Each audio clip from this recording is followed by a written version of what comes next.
ఈ వీడియోని మీకు స్పాన్సర్ చేస్తున్న వారు Truzon solar by Suntek. Truzon solar power super power. మీ పవర్ బిల్ ని జీరో చేసుకోవాలనుకుంటున్నారా? అయితే ట్రూజోన్ సోలార్ పవర్ ని ఇన్స్టాల్ చేసుకోండి.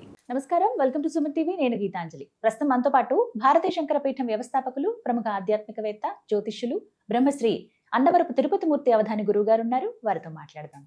గురుగారు నమస్కారం అండి. ఓం శ్రీ మహాగణాధిపతయే నమః.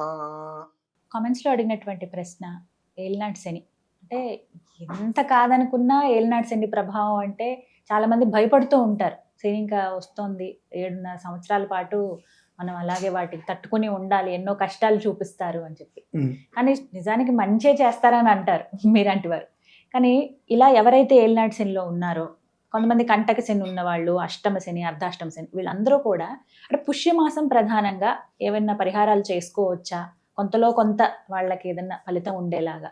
శన్యరిష్టేతు సంప్రాప్తే శని పూజాంచకారయేతు శని ధ్యానం ప్రవక్ష్యామి ప్రాణపీడోపశాంతయే. శని ముందు శని అంటే పీడ కాదు, పిశాచము కాదు అని తెలుసుకోవాలి. తర్వాత ఏలినాటి శని, అష్టమ శని, అర్ధాష్టమ శని, కంటక శని, ఇవన్నీ కూడా మనిషిని ఇబ్బంది పెట్టేవి కాదని ముందు గ్రహించాలి. శనికి పని పాట లేదండి. ఒక చెప్పు ముందు ఒక చెప్పు వెనకాట్టి పెడితే మన చెప్పుల స్టాండ్ దగ్గర కూర్చొని మనల్ని పట్టుకోవడానికి ఆయనకి అదే పని. బాత్రూంలోకి వెళ్ళి కాళ్ళు సరిగ్గా కడుక్కోకుండా తడవకుండా వచ్చినట్టే మన బాత్రూంలో కూర్చోవడం ఆయనకి ఇక్కడ పని లేదా? కొంచెం మనకు ఆలోచన ఉండాలండి. ఒక మనిషి జీవితంలో అప్పటి వరకు ఒక స్థితిలో ఉండి ఉన్నట్టుండి ఎదగదల స్టార్ట్ అయిందంటే అతనికి శని అనుగ్రహం కలిగింది అని తెలుసుకోవాలి ముందు.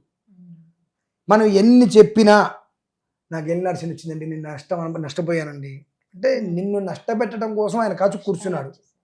అంటే నేను కక్ష నీ మీదే ఉన్నా. ఎందువల్లనంటే ఈ మాటను ఎందుకు నాల్సి వస్తుందంటే అండి, నువ్వు భయంతో మీరు ఏం చేసినా ఫలితం లేదు. అందులో పుష్యమాసం చాలా విశేషమైంది. పుష్యం అంటే శనికి చాలా ప్రీతికరమైన మాసం.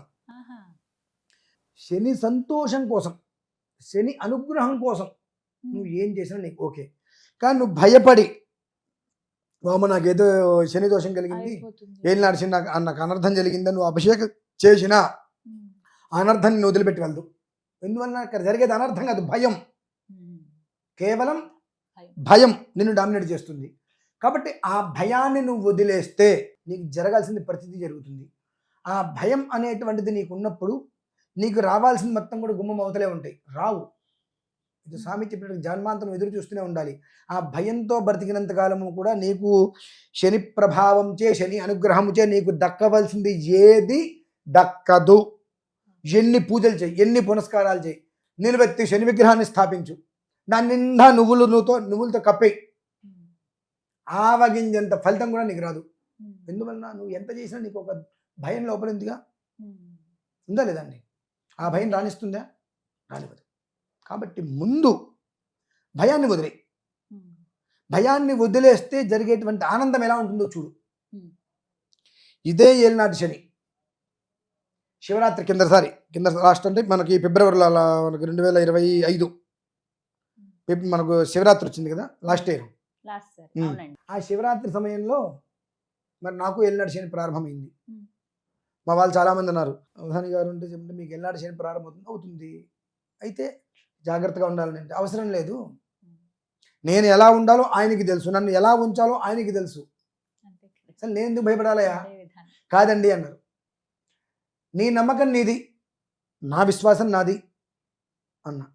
మరి ఏలినాటి శని ప్రారంభమైన తర్వాత 2.5 నెలల్లో నేను అమెరికా వెళ్ళానండి. 2.5 నెలలే.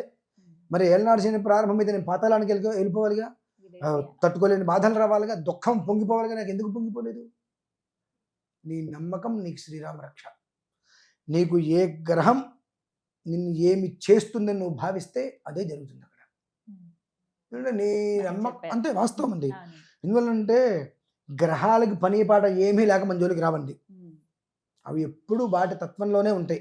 ఏ ఇంట్లో ఉంటే అది ఏ దివ్వాలో అది 2 రకాలుగా నీ మీదకి దాని ప్రభావం ఇస్తుంది. నువ్వు ఏది గుచ్చుకుంటావు?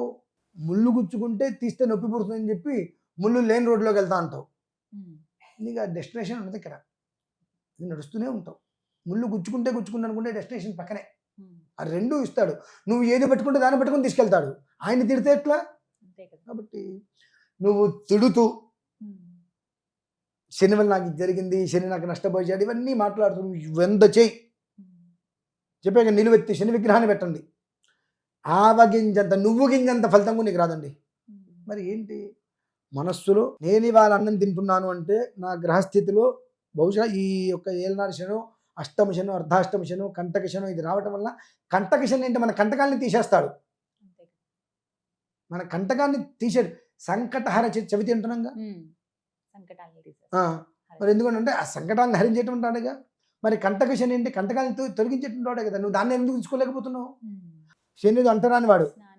అన్ని ముట్టుకుంటూ స్నానం చేయాలి, ఆయనకు అభిషేకం చేస్తే స్నానం చేయాలి అన్నట్టుగా అభిషేకాలు చేసేసి మళ్ళీ వెనక్కి తిరిగి చూడకుండా వచ్చి స్నానాలు చేసి ఆ బట్ట కూడా అక్కడ వదిలేసి వెళ్ళిపోతున్నాడు అంటే నీ ఎంత దుర్మార్గుడు, దౌర్భాగ్యుడు, దరిద్రుడు ప్రపంచంలో ఉండడు. మనిషి పుట్టగానే చక్రం వేసి నీకు జరిగేది ఏమిటి, ఏ గ్రహం ఎక్కడుందని చూస్తున్నారు కానీ ఆంజనేయ స్వామి ఎక్కడున్నాడు, శివుడు ఎక్కడున్నాడు చూస్తున్నారండి? నీ జీవితాన్ని నడిపించే గ్రహాలు అవే చూస్తారు కదండి. ఆ గ్రహస్థితి నిన్ను లాక్కెళ్తుంది. అటువంటిది గ్రహాలలో అత్యంత యోగవంతమైన గ్రహం శని. క్రూరుడు రవి, ఆయన తీసి పక్కన పెట్టి ఆయన సంబంధం లేదు ఇక్కడ. అత్యంత యోగకారకుడు శని, ఎవరు లేరండి. ఆయన ఇవ్వదలుచుకుంటే మిగిలిన 8 గ్రహాలు అడ్డం వచ్చినా ఎవ్వడు ఆపలేడు, ఆ స్థితిలో ఇస్తాడు. అటువంటిది ఆయన దగ్గరికి వెళ్తే ఆయనకి స్నానం చేస్తే అభిషేకం చేస్తేనో ముట్టుకోకూడదు అంటూ మైలో ముట్టు అన్నట్టుగా ఆయన్ని తీసుకొస్తుంటే ఎంత పాతలానికి వెళ్ళిపోతున్నావు. కాబట్టి ఇక్కడున్న మాలిన్యం తీసి మంటలు పెట్టి కాల్చేయి. ఆయన అనుగ్రహం వల్ల ఈరోజు నేనున్నా, తింటున్నా. ఆయన అనుగ్రహం నాకు పరిపూర్ణంగా కావాలి అని చెప్పి 5వ తారీఖు పుష్యమి నక్షత్రం 5వ తారీఖు ఆ రోజు నాడు చక్కగా శనికి లేదా ఈశ్వరుడికి తైలాభిషేకం చేయటం అత్యంత శ్రేయోదాయకం. సాధ్యమైనంత వరకు ఉదయం సమయంలో స్వామివారికి తైలాభిషేకం చేసి నువ్వులతో అర్చన చేసుకొని చిమ్మిరి నివేదన పెట్టి 19 జ్యోతులు, ఒక 4x4 అంగుళాలు నల్లది కానీ నీళ్ళని జాకెట్ ముక్క తీసుకొని అందులో నువ్వులు వేసి బాగా తిప్పేసి పురి పెట్టేసేసి నువ్వుల నూనెలో నానబెట్టి అవి 19 జ్యోతులు వెలిగించి ఒక మూకుల్లో కాలుతుంది అనుకుంటే మూకుడు మీద ఇంకో మూకుడు పెట్టుకొని చక్కగా ఆయన స్వామివారి చుట్టూ 19 ప్రదక్షిణాలు చేసి అది పక్కన పెట్టేసి ఆయన ఎదురుకుండా కూర్చొని ఆయన నామస్మరణ చేసుకుంటూ ఆ దీపం ఏదైతే కనుక 19 జ్యోతులు వెలిగించి అది భస్మం అయిపోయిన తర్వాత ఆ భస్మాన్ని తీసుకొని నుదుటిని పెట్టుకో.